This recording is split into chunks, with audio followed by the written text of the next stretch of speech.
Hello and welcome to another episode of 207 Aikido. I just got back from nationals at UNC where I was actually named overall tournament champion, which was a surprise to me. It wasn't one of my goals, but I was very humbled and grateful to have been given that honor.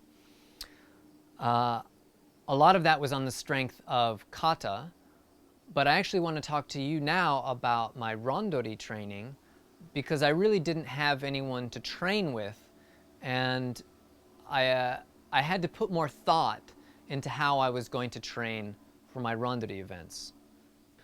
There are some things that are easier to practice by ourselves than others. We can practice movement, footwork, tegata no dosa, the skuri drills. But what's harder to prepare for is the chaos of rondori, of being ready to move at any time. So what I decided I needed to find was a timer that would go off at a random time, that would have to force me to be prepared constantly. So let me show you that app and how I used it to prepare. So here's the app Game Timer, and it has a random timer. You'll see I've set the minimum time between chimes as 1 second. The maximum is 9 for me, but this of course could go longer. 25, we're going to go back down to 9. I don't use the sound, so I'm going to mute the phone, but you could choose a sound. So there's that. So if I hit there, and it goes off. Oh, so there's it going off. And so what I'll do, because I don't want to hear that sound at the beginning, I'll mute it.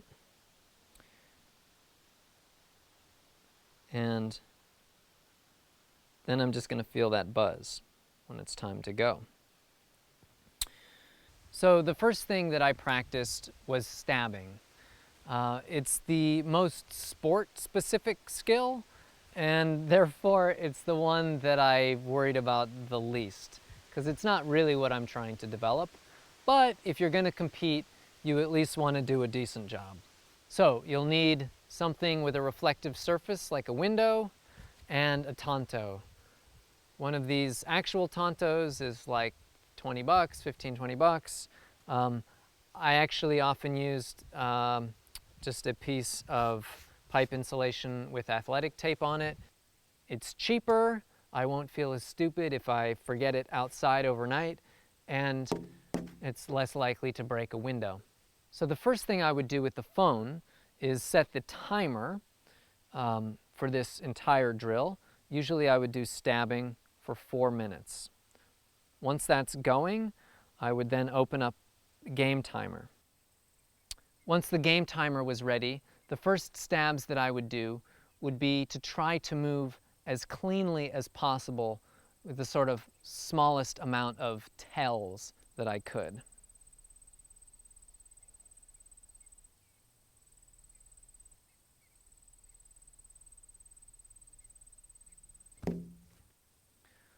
Do a few of those.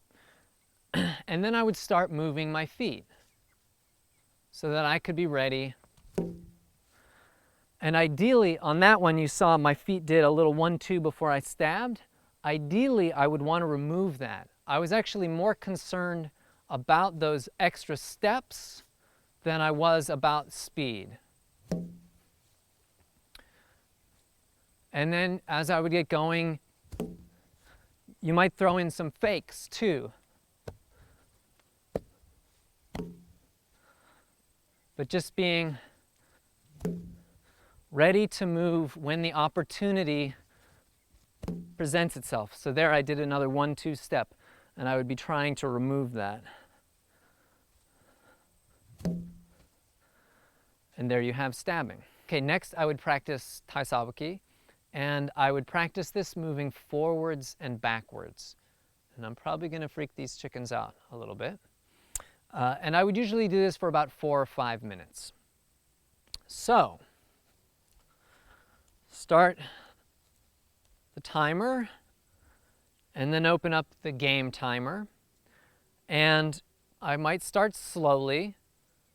And the point, when the timer went off, was to move smoothly and without that 1-2 step forwards.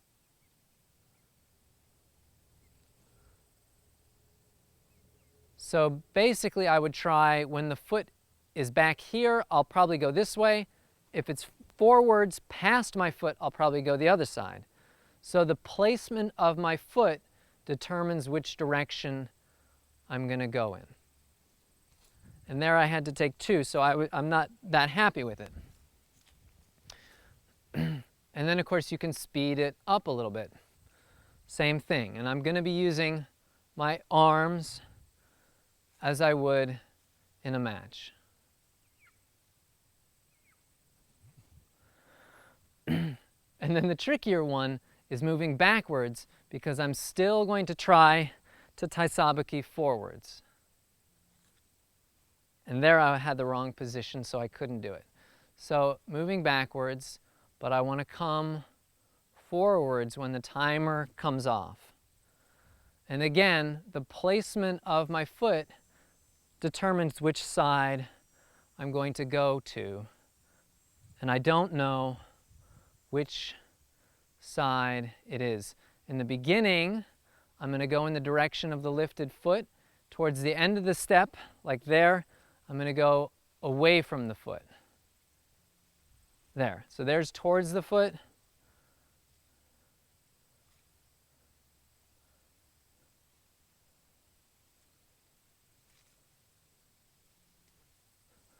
And I screwed that one up. But there you have that drill. Okay, for this last drill, you're going to need a garden way cart, a 3-gallon bucket full of mud, and a Rubbermaid trash can full of hay, or something similar. And I was using this for tsukuri practice because I wanted to make sure that I was coming in with some real idoryoku. So again, using the timer, I would switch hands, and basically I would move back and forth. And when I'm on this side, it's going to be gyaku. And when I'm on this side, it's going to be aigamai. And when I'm square on, it's going to be shomen. And I would switch hands.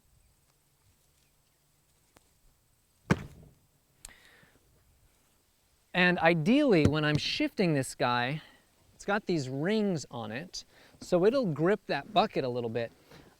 I actually wanted to hit the top, but shift the bottom.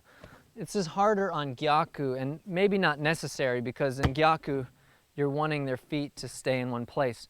But especially on shomen, I would want to have it shift. So that could sometimes be difficult. Let's see if I can get some.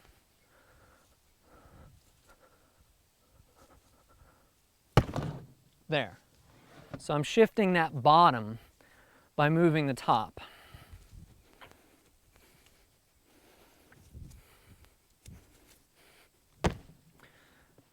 And again, usually gyaku, I wouldn't get that shift on the bottom.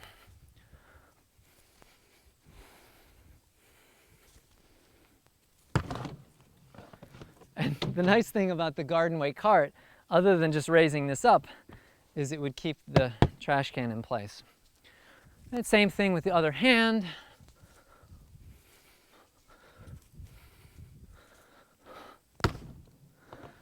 Didn't quite shift the bottom there. So you have to sink a little bit to shift the bottom. The hand is moving up, but the body is sinking. Ah!